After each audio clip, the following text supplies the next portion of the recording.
To max example 1.20 class 12. Find the inverse of the non-singular matrix A which is equal to 0, 5, minus 1, 6 by Gauss-Jordan method.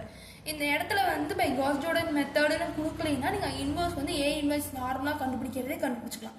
ஆனால் இங்கே வந்து Gauss-Jordan methodனு சொல்லிட்டு கொடுத்துருக்காங்க. Gauss-Jordan method அப்படின்னா நீங்கள் A which is equal to இப்போ A, B, C, D இந்த மாதிரி இதான் வந்து ஒரு மேட்ரிக்ஸ்னு வச்சுக்கிட்டிங்கன்னா இதை வந்து 1 0 0 1 இப்படி எழுதியிருப்பீங்க.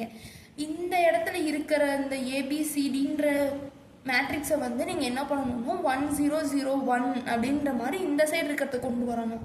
அப்போ நம்ம இந்த லைனையும் சேஞ்ச் பண்ணுவோம். இந்த இதை வந்து சேஞ்ச் பண்ணாமல் விட்டுறக்கூடாது.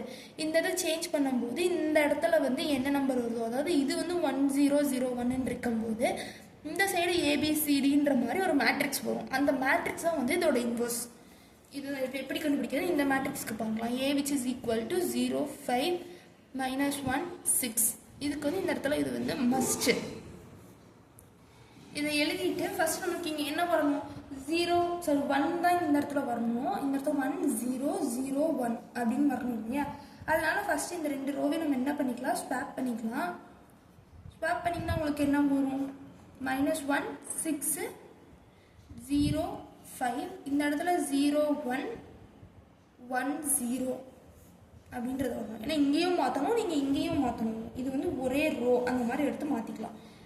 இதுக்கு அடுத்து நம்ம வந்து இந்த இடத்துல இருக்கிறது மாற்றணும்னா R2 which is equal to R2 divided by 5ன்னு போட்டால் நம்மளுக்கு -1 6 0 1 இது அப்படியே தான் இருக்கும். இந்த இடத்துல 0 5 1/5 0 அப்படின்னு வரும். ஏன்னா இந்த ஃபுல் ரோவையும் தான் டிவைட் பண்ணணும். இதுக்கு வந்து உங்களுக்கு செப்பரேஷனுக்கு வந்து நடுவில் ஒரு லைன். இதுக்கு அடுத்து R1 is equal to R1 minus 6R2 அப்படின்னு சொல்லும்போது R1 என்ன? -1 6 0 1 minus 6R2 அப்படின்ற போது 0 -30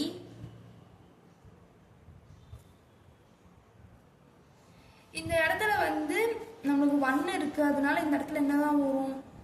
6ஆல் மல்டிபிள் பண்ணும்போது -6 தான் வந்து வரும் இந்த இடத்துல. அதுக்கு அடுத்து இந்த இடத்துல -6/5 இது வந்து as usual 0 தான். அப்போ இந்த இடத்துல -1 0 -6/5 1 அப்படின்ற ஆன்சர் உங்களுக்கு கிடைக்கும். அப்போ இதை போடும்போது ஃபர்ஸ்ட் ரோவை தான் வந்து நம்ம மாற்றணும். -1 0 -6/5 1 0 1 1/5 0. இப்போ இந்த இடத்துல நமக்கு 1ஆ மாற்றணும். அதனால இதை வந்து நம்ம மைனஸால் மல்டிபிள் பண்ணால் 1 0 0 1 அப்படின்ற இதில் வந்துடும். இந்த இடத்துல 6/5 1 1/5 0 இப்படின்ற ஆன்சர் தான் உங்களுக்கு வந்து வருது. இது வந்து -1 தான் சொல்ல மறந்துட்டேன். இதுக்கு அடுத்து நம்ம இதை என்ன பண்ணிக்கலாம் அப்படின்னா இது வந்து மாற்றியாச்சு. அவ்வளோ இதுதான் இதோட இன்வர்ஸ். இந்த இடத்துல இருக்கிறத A inverse which is equal to 6/5 minus 1 1/5 0 இப்படி நம்ம எழுதிக்கலாம். இந்த இடத்துல வந்து 6/5 1/5 இருக்குல்ல, இதில் இருக்கிறத 1/5 மட்டும் இங்கே காமனாக வெளியே எடுத்துட்டிங்கன்னா 1/5 to 6 minus 1 1 0 அப்படின்றதான் உங்களுக்கு கிடைக்கும். இப்போ நார்மலாக நம்ம A இன்வர்ஸ் கண்டுபிடிப்போம்ல, அதே மாதிரி தான் இந்த இதுக்கு நார்மலாக நம்ம A இன்வர்ஸ் கண்டுபிடிச்சா என்ன வரும்? மாடுக்கு என்ன? A inverse which is equal to 1/0 + 5. இந்த இடத்துல என்ன வரும்? இது ரெண்டையும் பிளேஸ் சேஞ்ச் பண்ணுவீங்களா? 6 0 இது ரெண்டுக்கும் சிம்பிள் சேஞ்ச் பண்ணுவீங்களா? -5 1.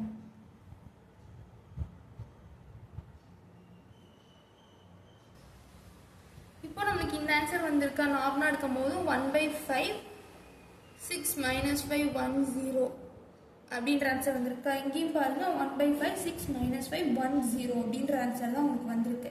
இந்த இடத்துல வந்து 1/5 நம்ம வெளியே எடுக்கும் போது இது வந்து 5ஆல் மல்டிபிள் ஆகிருக்கணும் இந்த சைடு இருக்கிறது. ஏன்னா இது வந்து 5ஆல் தான் நீங்கள் வந்து மல்டிபிள் பண்ணியிருப்பீங்க.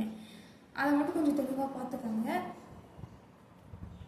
இதுக்கு நீங்கள் வந்து காஸ்-ஜார்டன் மெத்தட் வந்து என்னால் கண்டுபிடிக்க தெரில, எனக்கு ஆன்சர் வரமாட்டேங்குது அப்படின்னு சொன்னால் நார்மலாக A இன்வர்ஸ் எனக்கு கண்டுபிடிச்சி வச்சு, அதாவது இந்த இதை எழுதிட்டு கடைசியாக ஆன்சர் வந்து A இன்வர்ஸ் அப்படின்னு சொல்லி போட்டு எழுதி வச்சுட்டு உங்களுக்கு வந்து மார்க்